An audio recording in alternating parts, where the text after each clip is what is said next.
For years now, huge numbers of people have chosen simply not to vote because they just don't think it's worth it. They just don't think it matters. At the election before last, it got so bad that more people didn't vote than actually voted for the winning party.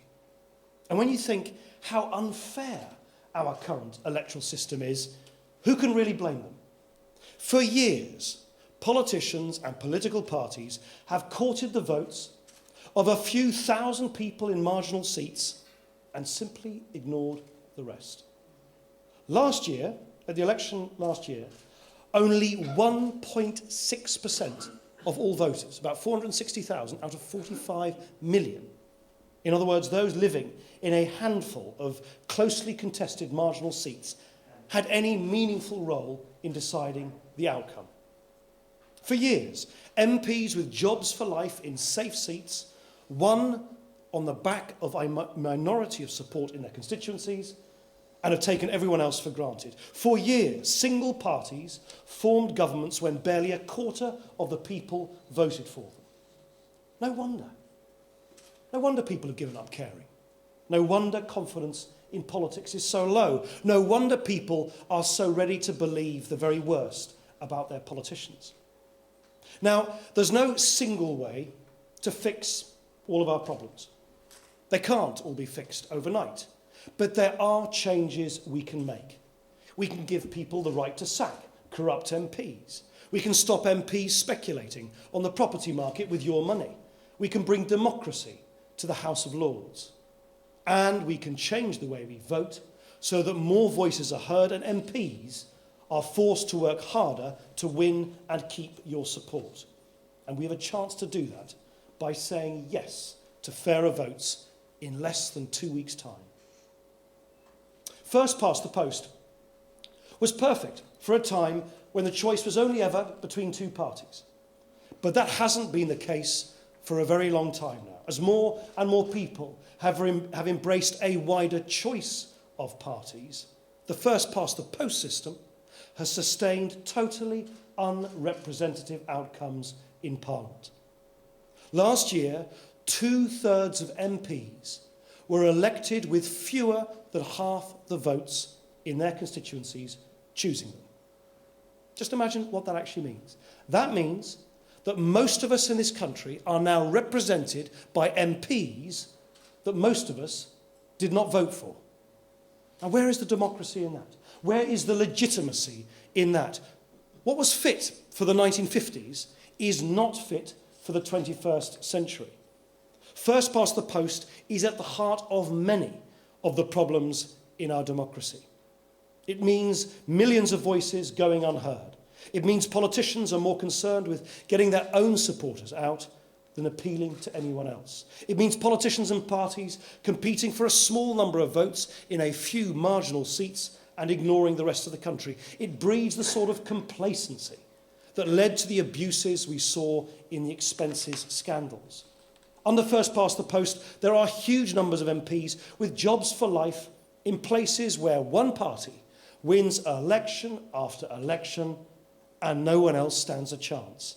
And because MPs with jobs for life can take their constituents for granted, some of them abused their expenses. Power without accountability always leads to trouble. If MPs feel that their jobs are secure, come what may, and no one is looking over their shoulder, is it any wonder that some of them dip their hands in the till? So no, first past the post is not working.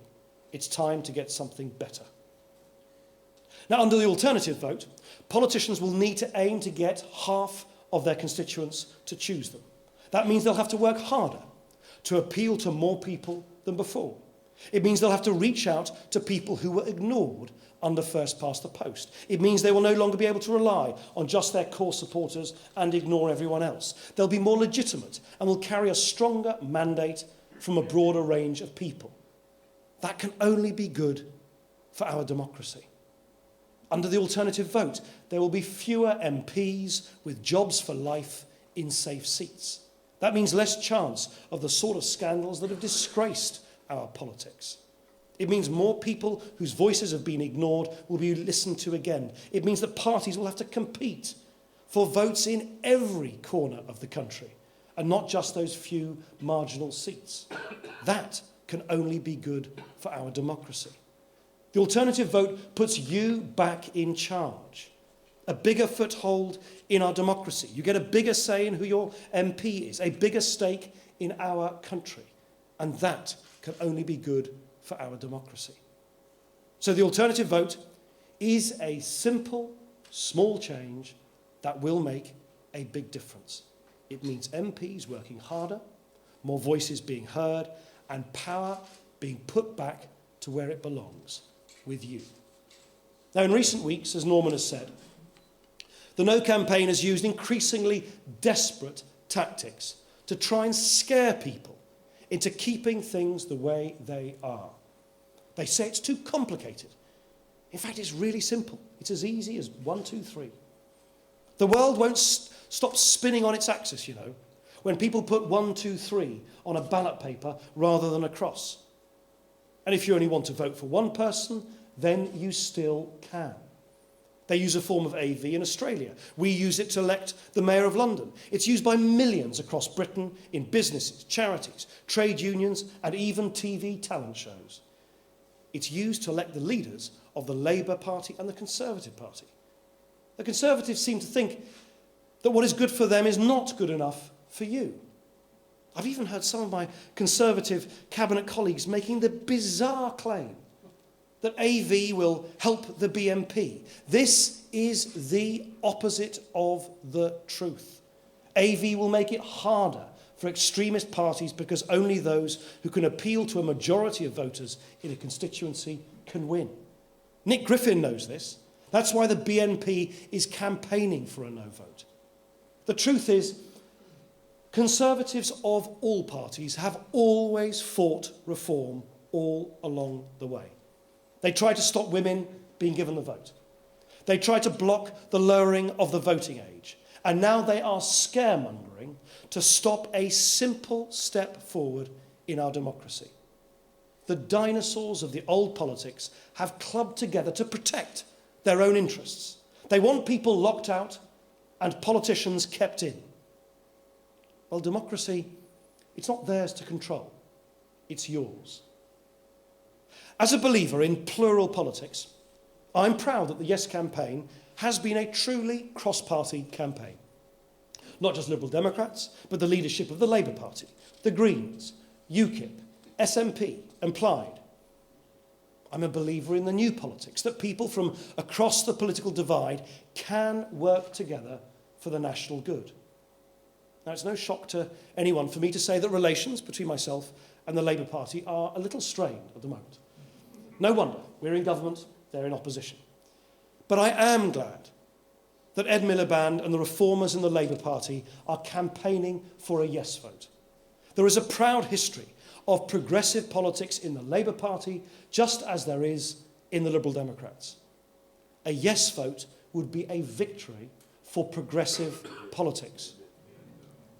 Now, I know I'm not exactly every Labour supporter's favourite politician right now, to put it mildly, but if they will hear me out, I'd like to say this. This change will outlast David Cameron, Ed Miliband, or me. You have a chance to make a real progressive change to our democracy.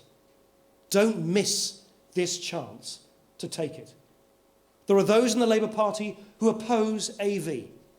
They are trying to block progress. The John Prescotts, David Blunkett's, John Reeds and Michael Martins are in the bizarre situation of fighting a campaign that gets the vast majority of its funding from the big Tory donors that they always used to criticise. Labour no campaigners are the means to Conservative ends. Look at the company they're keeping.